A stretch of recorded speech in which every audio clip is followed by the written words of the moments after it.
मेरा नाम आर्या है और यह कहानी मेरे उस अकेलेपन की है जिसमें एक अनजान शख्स ने आकर वो रंग भर दिए जिनकी मैंने कभी कल्पना भी नहीं की थी। ये कहानी उस दिल की है जो किसी के साथ के लिए तरस रहा था और उस रूह की है जो किसी के अपनेपन को महसूस करने के लिए बेताब थी। मेरी शादी वरुण से हुई थी, जो एक बड़ी शिपिंग कंपनी में काम करते थे। हमारी अरेंज मैरिज थी। वरुण एक अच्छे इंसान थे, लेकिन उनका काम उन्हें मुझसे महीनों तक दूर रखता था। साल के ज्यादातर महीने वह समंदर के सफर पर होते थे और कुछ ही महीने मेरे साथ। चंडीगढ़ के एक खूबसूरत अपार्टमेंट में हमारा अपना घर था। पैसों की कोई कमी नहीं थी। वरुण मेरी हर ख्वाहिश पूरी करते थे। महंगे कपड़े, गहने, छुट्टियां, सब कुछ था मेरे पास। लेकिन जो नहीं था वह था उनका वक्त और उनका साथ। मेरी जिंदगी एक खूबसूरत पर खाली घर जैसी थी। दिन भर मैं अकेली रहती, दीवारों से बातें करती। मेरी सुबह अकेले होती थी और रातें भी धीरे धीरे। ये अकेलापन मुझे अंदर से खोखला करने लगा था। फिर एक दिन मेरी जिंदगी में रोहन आया। वो हमारे सामने वाले फ्लैट में रहने आया था। मैंने उसे पहली बार तब देखा जब मैं बाजार से भारी सामान लेकर लिफ्ट से निकली और मेरे हाथ से एक बैग छूट गया। सारा सामान जमीन पर बिखर गया। इससे पहले कि मैं कुछ करती, एक हाथ मेरी मदद के लिए आगे बढ़ा। मैं मदद कर दूं। एक गहरी और शांत आवाज मेरे कानों में पड़ी। मैंने नजर उठाकर देखा।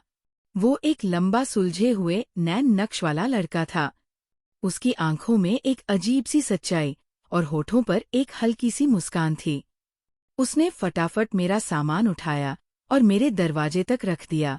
मैं रोहन, उसने अपना परिचय दिया। मैं आर्या, मैंने धीरे से कहा। उस दिन हमारे बीच बस इतनी ही बात हुई, लेकिन उसकी वह मुस्कान मेरे जहन में बस गई। इसके बाद अक्सर हमारी मुलाकात होने लगी, कभी लिफ्ट में, कभी पार्किंग में। हम बस एक दूसरे को देखकर मुस्कुरा देते। मुझे पता चला कि वो एक लेखक और योगा ट्रेनर था। उसका शांत स्वभाव देखकर ये अंदाजा लगाना मुश्किल नहीं था। धीरे धीरे हमारी दोस्ती बढ़ने लगी। एक शाम मैं अपनी बालकनी में खड़ी थी। मन बहुत उदास था। उस दिन हमारी शादी की सालगिरह थी और वरुण में हमेशा की तरह दूर थे। मेरी आंखों में आंसू थे। तभी सामने वाली बालकनी से रोहन की आवाज आई। सब ठीक है आर्या, मैंने आंसू पोंछते हुए कहा। हाँ, बस यूं ही। वो कुछ देर चुप रहा, फिर बोला, कभी कभी किसी से बात कर लेने से मन हल्का हो जाता है। अगर आप चाहे तो उस दिन पहली बार मैंने अपना दिल किसी के सामने खोला। मैंने उसे अपने अकेलेपन के बारे में बताया। वो बहुत ध्यान से मेरी बातें सुनता रहा। उसने मुझे जज नहीं किया, बस एक दोस्त की तरह समझा। उस दिन के बाद हमारा मिलना जुलना बढ़ गया। कभी वह मेरे घर कॉफी पीने आ जाता, कभी मैं उसके घर, हम घंटों बातें करते। वह मुझे अपनी दुनिया के बारे में बताता, किताबें, ध्यान और जिंदगी का फलसफा। और मैं उसे अपनी दुनिया के बारे में बताती, जो मेरे फ्लैट की 4 दीवारों में सिमटी हुई थी। मुझे एहसास ही नहीं हुआ कि मैं कब उसकी तरफ एक अलग सा खिंचाव महसूस करने लगी थी। उसका मेरे पास होना मुझे सुकून देता था। जब वो मेरे पास होता तो मुझे अपना अकेलापन महसूस नहीं होता था। एक रात बहुत तेज बारिश हो रही थी। बिजली चमक रही थी और मुझे बहुत डर लग रहा था। मैंने हिम्मत करके रोहन को फोन किया और कहा, मुझे डर लग रहा है, क्या तुम थोड़ी देर के लिए आ सकते हो? वो बिना कोई सवाल किए तुरंत आ गया। हम दोनों मेरे लिविंग रूम में बैठे थे। बाहर बारिश हो रही थी और अंदर एक खामोशी थी जिसमें बहुत कुछ अनकहा था। वो मेरे पास आकर बैठ गया। उसने मेरा हाथ अपने हाथ में ले लिया। उसके स्पर्श में एक जादू था, एक अपनापन था। मेरे ठंडे हाथ को जैसे ही उसके गर्म हाथ ने छुआ, मेरे पूरे वजूद में एक सुकून सा दौड़ गया। सालों बाद किसी ने मुझे इस तरह समझा था। मैंने अपनी नजरें झुका ली। उसने धीरे से मेरी ठोड़ी को ऊपर उठाया और मेरी आंखों में देखा। उसकी आंखों में सवाल नहीं, एक गहरी समझ थी। आर्या, उसने धीरे से फुसफुसाया। उस पल में शब्दों की जरूरत नहीं थी। हमारी खामोशी एक दूसरे से वो सब कह रही थी जो शायद हम कभी जुबान पर ना ला पाते। वो एक पल था जब दो अकेली आत्माओं ने एक दूसरे का दर्द महसूस कर लिया था। उस रात हमने कोई हद पार नहीं की, लेकिन हमारी आत्माएं एक हो चुकी थी। इसके बाद हमारा रिश्ता बदल गया। हम अब सिर्फ दोस्त नहीं थे, हम एक दूसरे की आदत, एक दूसरे की जरूरत बन गए थे।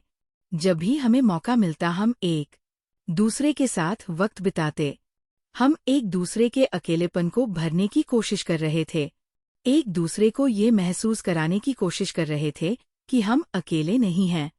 उसके साथ बिताया हर पल मेरे लिए एक खूबसूरत एहसास जैसा था। हम साथ में खाना बनाते, फिल्में देखते, बालकनी में बैठकर चाय पीते और भविष्य के बारे में नहीं सोचते, बस उस पल को जीते।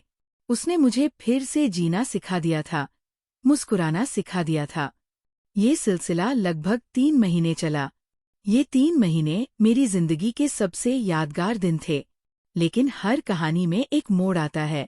एक दिन वरुण का फोन आया। वो अगले हफ्ते घर वापस आ रहा था। ये सुनकर मेरे पैरों तले जमीन खिसक गई। एक तरफ मेरे पति थे और दूसरी तरफ मेरा सुकून, मेरा अपनापन। मेरा दिमाग काम नहीं कर रहा था। मैंने रोहन को ये बात बताई। उसके चेहरे पर भी एक उदासी छा गई, लेकिन उसने कुछ कहा नहीं।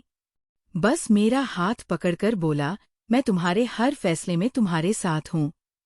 आर्या, वरुण के आने से पहले कि वो रात हम दोनों के लिए बहुत मुश्किल थी।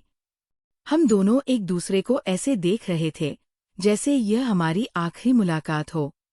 उस रात हम सोए नहीं, बस एक दूसरे की खामोशी को सुनते रहे और यादों को अपने अंदर समेटते रहे। वरुण घर आ गए। घर फिर से भर गया, लेकिन मेरा मन खाली हो गया। वरुण मेरे लिए महंगे तोहफे लाए थे, लेकिन मैं अब जान चुकी थी कि मुझे इन चीजों की नहीं, किसी के साथ और अपनेपन की जरूरत थी। वरुण मेरे साथ थे, पर फिर भी मैं अकेली थी। मैं उनके साथ होकर भी रोहन को याद कर रही थी। एक हफ्ते तक मैं घुटती रही। मैं एक साथ 2 जिंदगियां नहीं जी सकती थी। मैंने एक फैसला किया। एक शाम मैंने वरुण से बात की। मैंने उन्हें सब कुछ सच सच बता दिया। मैंने उन्हें बताया कि मैं इस रिश्ते में खुश नहीं हूँ, मैं घुट रही हूँ। मैंने रोहन के बारे में नहीं बताया, लेकिन अपने अकेलेपन और अपनी अधूरी ख्वाहिशों के बारे में सब कह दिया। वरुण हैरान थे, दुखी थे, लेकिन शायद वो कहीं ना कहीं ये जानते थे कि वो मुझे वक्त नहीं दे पाए। मैंने वरुण से अलग होने का फैसला किया। ये मुश्किल था, बहुत मुश्किल, लेकिन घुट-घुट कर जीने से बेहतर था कि मैं अपनी जिंदगी को एक मौका दूं। अपना सामान पैक करके जब मैं उस घर से निकल रही थी, तो मैंने आखिरी बार रोहन के फ्लैट की तरफ देखा। वो अपनी बालकनी में खड़ा था। उसकी आंखों में नमी थी, पर होठों पर मेरे लिए एक हौसला देने वाली मुस्कान थी। मैं उसके पास नहीं गई। मैं जानती थी कि अगर मैं उसके पास गई तो कमजोर पड़ जाऊंगी। अभी मुझे किसी सहारे की नहीं, खुद के पैरों पर खड़े होने की जरूरत थी। मुझे पहले खुद को ढूंढना था, अपनी एक पहचान बनानी थी। आज मैं एक दूसरे शहर में रहती हूँ, एक छोटी सी नौकरी करती हूँ और अपनी जिंदगी अपने तरीके से जी रही हूँ। रोहन से मेरी कभी कभी बात हो जाती है। हम दोनों जानते हैं कि हमारे बीच जो था वो बहुत खास था। शायद भविष्य में हम कभी एक हो, या शायद नहीं, लेकिन उसने मुझे जो दिया वो अनमोल है। उसने मुझे खुद से प्यार करना सिखाया। ये मेरी कहानी थी, मेरे अकेलेपन से लेकर मेरे अपनेपन के एहसास तक की, और फिर खुद को पाने की। आपकी इस पर क्या राय है? क्या मैंने सही किया? कमेंट्स में जरूर बताइएगा।